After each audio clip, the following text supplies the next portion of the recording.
you all for being here. You guys can hear okay? I know it's not speakers, but you're good? Okay, thank you. Thank you all for being here.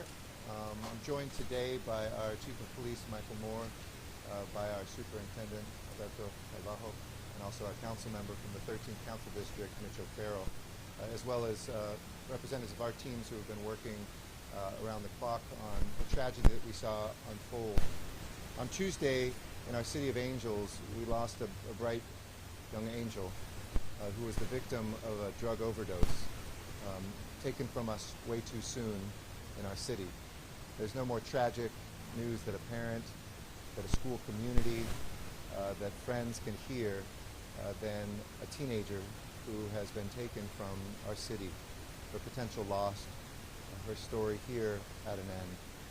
And she, as well as 3 other young students who were hospitalized, were harmed by fentanyl, a threat that is not new but growing every single day.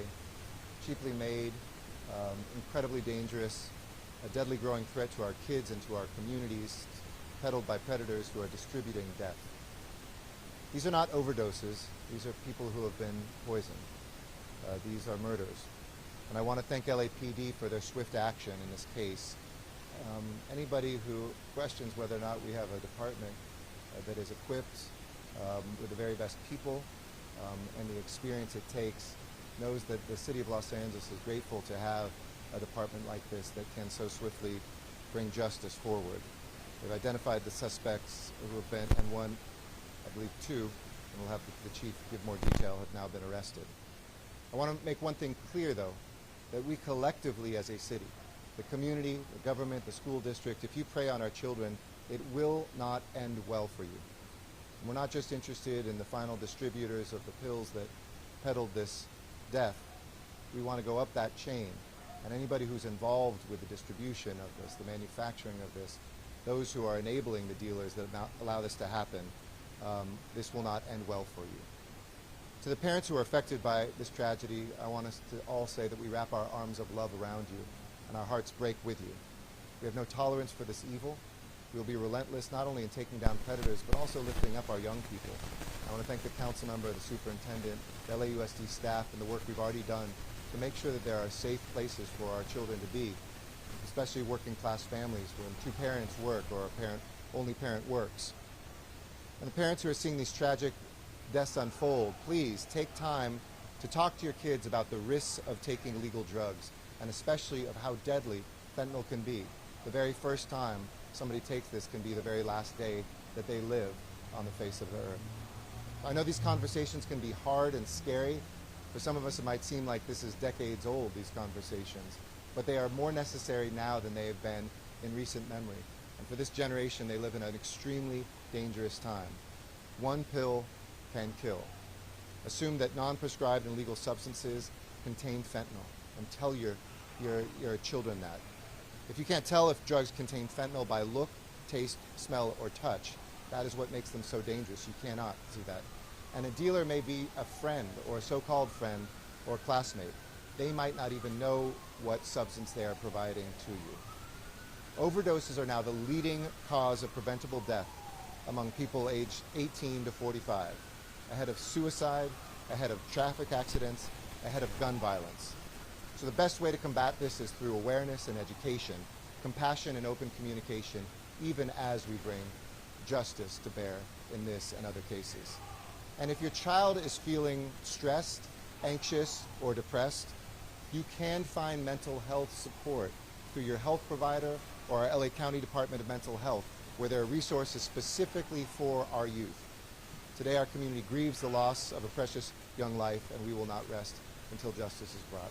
I will come back and say Spanish, but let me now turn over to our Chief, Michael Moore, to say a few words. Mayor Garcetti, thank you very much, and thank you for being here today. Superintendent, thank you as well.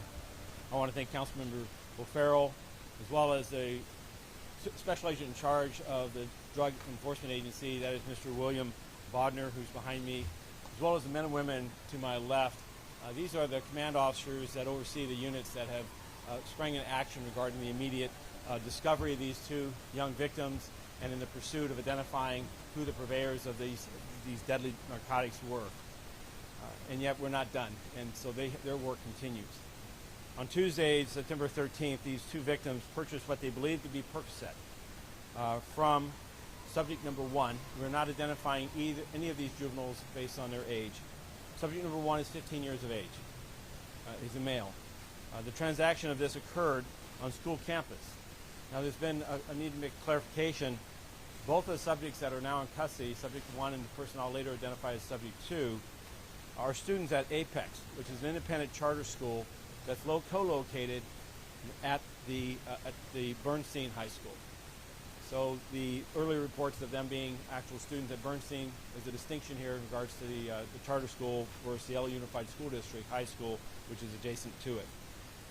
Both these victims, after they received the pill, went to a woman's bathroom where they crushed it, and we believe they snorted the powder as an effort to get the influence of the drug.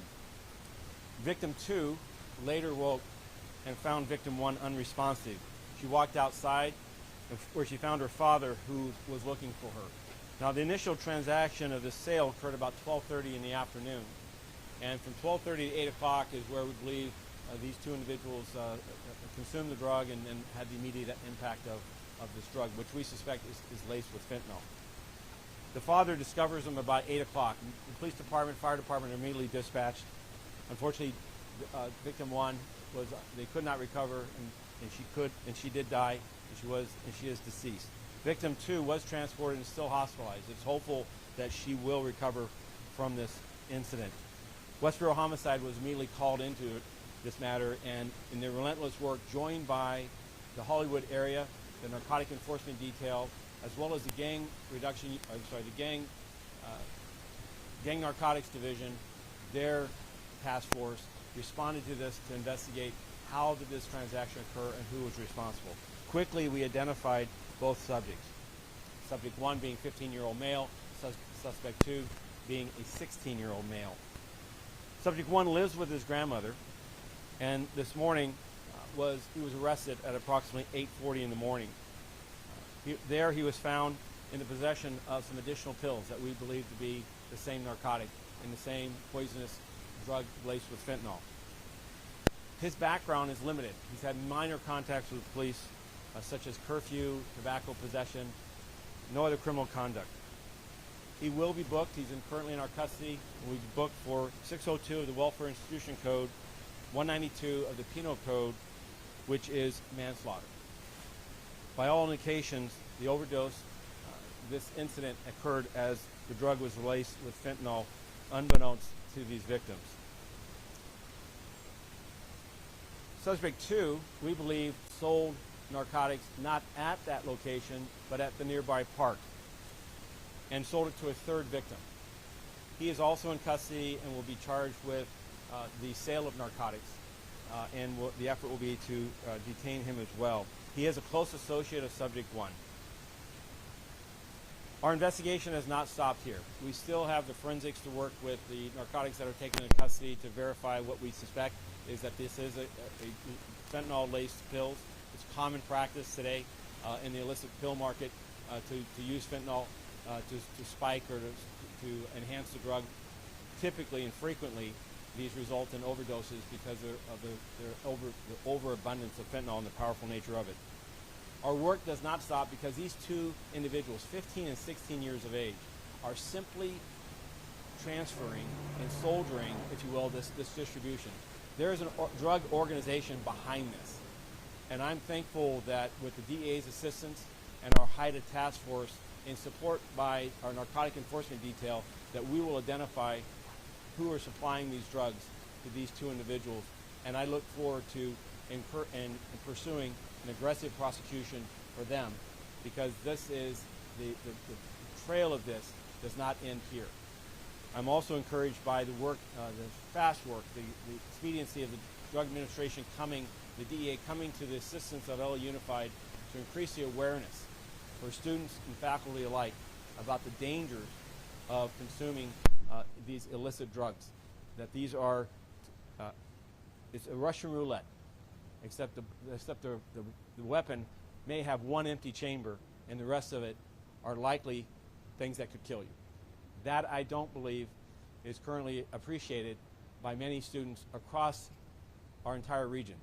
And unfortunately, the death and these critical injuries come at a heavy cost, but I'm hopeful from it we can see a greater awareness and avoidance of this tragic circumstance. At this point, I'd like to introduce the superintendent for LA Unified School District.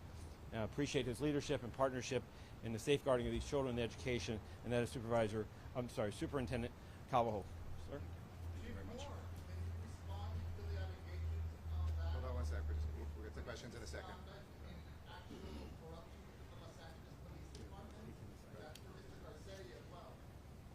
We'll answer questions at the end, sir. Thank you very much, Chief Moore. Mr. Mayor, I want to begin by thanking you for your efforts, Chief Moore and Chief Zipperman, for the high level of collaboration, the sense of urgency that this case not only deserved and merited, but the actions that were so quickly taken to pursue the leads that were available and identify the individuals that brought about so much destruction to families in our community. One child lost is one child too many. And as I conveyed to a number of you yesterday, since I arrived here, I made a commitment of writing condolences letters to employees who would pass away and children, students in our system. And my right hand is tired of putting black ink on white paper, signing those condolence letters. This one was a very heartbreaking one. I had a chance of speaking with the family, with the mother of the beautiful child, 15-year-old child, who lost her life. I had a chance of speaking with about a dozen parents at Bernstein High School. And subsequently, through the efforts of our local district superintendent, Dr. Brown, we've had a chance of speaking with students, both at Hollywood High as well as Bernstein High. And here's what we've learned. Number one, this is irreparable harm to our community. Every time a child dies, particularly as a result of a heinous, murderous act,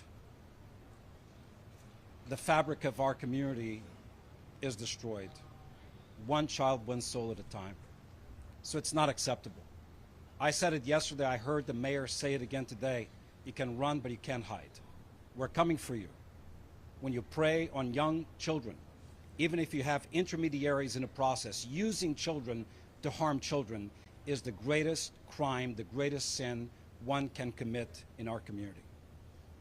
So rest assured, you may hide in the shadow of whatever curtain you choose, but there are smarter and stronger, more morally driven people who will find you, who will prosecute you, and will punish you. So I want to thank once again the mayor, both chiefs, Chief Moore, whose agency led this investigation so swiftly, resulting in very rapid conclusions with the arrest of these two individuals.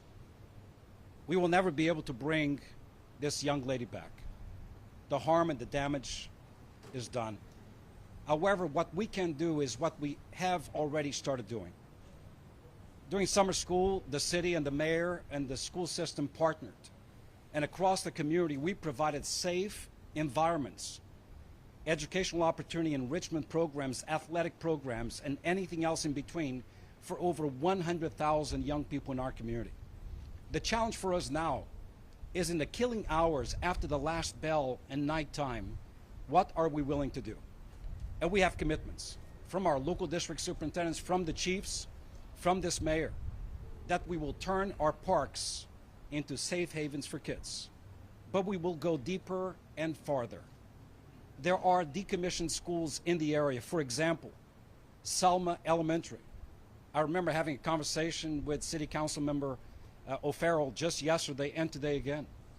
We will use our joint intelligence, our collective desire, and turn the activated assets of the city and of the school system to provide safe havens for kids, monitored havens for kids, where they can play, where they can enjoy themselves, where they can engage in enrichment activities, athletic activities. One of the comments from one of the students yesterday was, we don't know where to go. Our parents are working full-time, sometimes 2 jobs. We're alone. So of course we're in the streets. We ought to turn the streets into places where they are safe. We can do more, and we have a collective commitment that we shall do more. What does that mean? Reactivating deactivated schools such as Selma, deploying resources, human resources for protective custody and the supervision of these students, guaranteeing that after school that are captivating programs that motivate and engage our students away from nefarious entities in our community. I look forward to this ongoing investigation as I close, to identify the adults, no doubt, who are behind this criminal activity.